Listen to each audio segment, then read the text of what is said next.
Guys, Ogs from the US, welcome to the channel and thank you for watching. This is a very quick video about the history of Chelsea Football Club. I know many of us are young, the new generation of Chelsea fans, and they tend not to know much about the history of the club, and they think that Chelsea were created in 2004 when Abramovich bought the club. So in this video, I'm gonna go back to the history book and teach you a little bit about what happened in 1996 when Chelsea Football Club lost their vice chairman Matthew Harding. Matthew died in a helicopter crash, just like the Leicester City chairman who died recently, and I think many people remember that. I stole this idea from the Burton Bowlers, great YouTube channel, and please brothers, send me the bill because I stole this idea from you guys. They put something on Twitter saying that many Chelsea fans are going to Google in order to find out who Matthew Harding was. So I was like, this is interesting because the young generation that we have today don't know anything about Chelsea Football Club, and that's why they are so reactionary. All they know is money, expensive players, sacking coaches, and winning trophies. But football is more than that. It's the whole culture behind the game. It's not only about winning, it's also about being part of something beyond your understanding. So I will encourage you guys to learn how to support the team beyond money and trophies.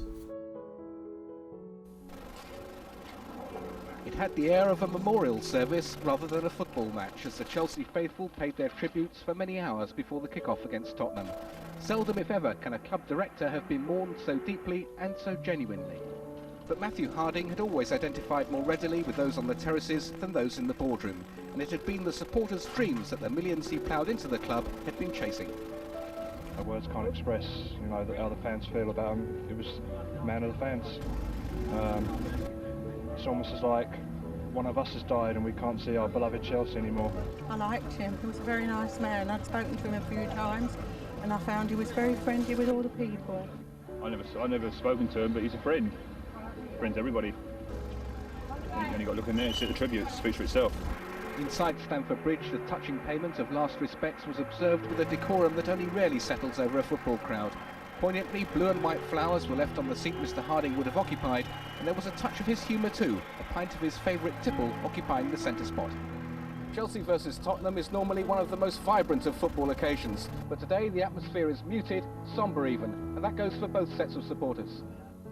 And as Mr. Harding's widow fought back the tears, not one voice dared to challenge the minute's silence.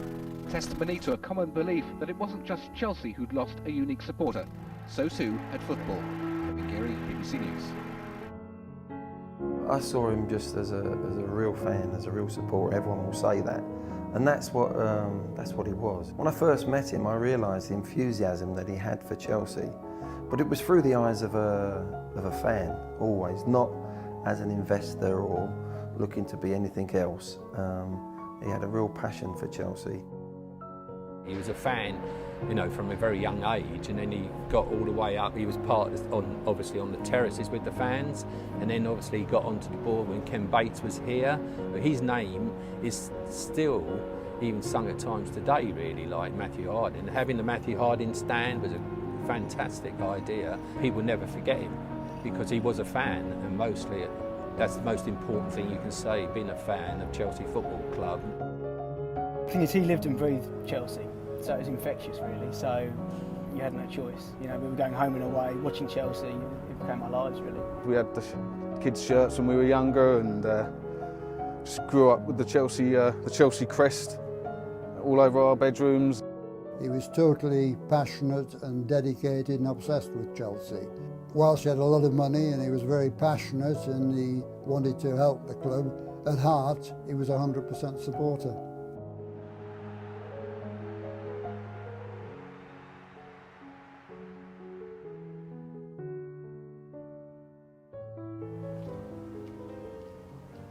A 2-1 defeat to Bolton at Burnden Park was the last Chelsea match that Matthew Harding ever saw.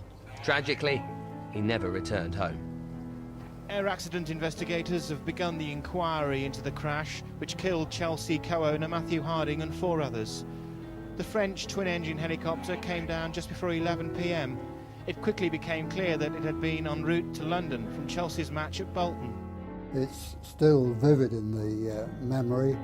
We talked in the boardroom after the match, and what turned out to be the last conversation with Matthew, and his words were, "Oh dear, we've lost. We've now got to win the FA Cup," put in rather more colourful language than that. And then, as the night went on, it was obvious the helicopter had crashed, but we weren't sure whether it was Matthew and his friends.